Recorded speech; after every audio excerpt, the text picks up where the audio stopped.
Durante las últimas semanas, China ha dado un giro muy importante en su política de combate al COVID-19, y si bien es importante notar que los ajustes en las medidas de sanidad pública se dieron a lo largo de estos 3 años de pandemia, la flexibilización en los controles para evitar el contagio es relativamente reciente. Lo que sucedió en las últimas semanas no solo es parte de una flexibilización, sino que es un cambio de enfoque. Esto es, anteriormente la política de COVID-0 que se llevaba adelante en China hacía foco en la prevención de los casos y la prevención de los contagios, mientras que ahora hace foco en el tratamiento una vez que las personas ya están infectadas. Este cambio, por supuesto, tiene implicaciones muy grandes para los chinos en su día a día y también para su economía. Viviendo en China, puedo decir que el cambio es muy notorio, y para dar algunos ejemplos, voy a nombrar dos cosas. Una es que nosotros antes teníamos que hacernos un test de PCR cada 48 o 72 horas para poder estar en espacios públicos.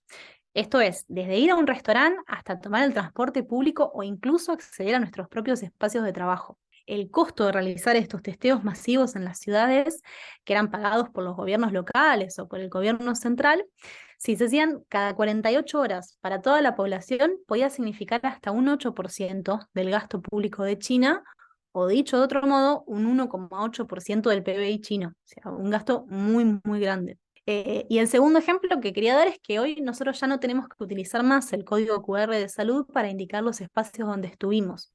Tanto el PCR como el código QR fueron dos herramientas muy importantes que usó el gobierno para poder controlar los contagios y el esparcimiento del virus a lo largo y a lo ancho del país. Y hoy estas herramientas se han dejado de utilizar. Eh, Otro punto importante es que las personas que están infectadas con COVID, pero con casos asintomáticos, que son más del 90% de los casos, o bien si son infecciones leves, pueden quedarse en sus casas mientras se recuperan, o también pueden asistir a un centro o algún hospital, como lo deseen, pero tienen la posibilidad de quedarse en sus casas, que eso antes no sucedía.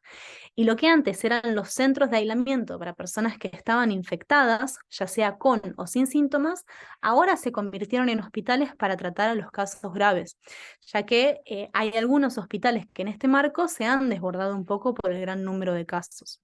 Esta es una transición que es un poco confusa para muchas personas y que también ha dado lugar a la especulación, por ejemplo, de las grandes farmacéuticas. Es interesante un ejemplo, que es que el gobierno estableció multas para quienes especulen con los precios de los medicamentos, que llegan hasta los 5 millones de yuanes, o sea, más o menos unos $700.000. Las fronteras del país todavía continúan relativamente cerradas, y sobre esto podemos esperar dos cosas. La primera, que sería como la más próxima a suceder, es que se elimine la cuarentena obligatoria para quienes ingresan al país, que vienen del exterior. Y la otra medida es que las fronteras se abran para el turismo y que también se faciliten las visas de negocio. Sí, me parece importante remarcar que estos cambios se dan en un contexto donde China está saliendo de su mayor brote de casos desde que comenzó la pandemia a finales del 2019. Al día de hoy, más del 90% de los menores de 60 años en China están completamente vacunados, y 73% de los que son mayores a 80. Este es un grupo de riesgo sobre el cual el gobierno se está enfocando en fortalecer la vacunación.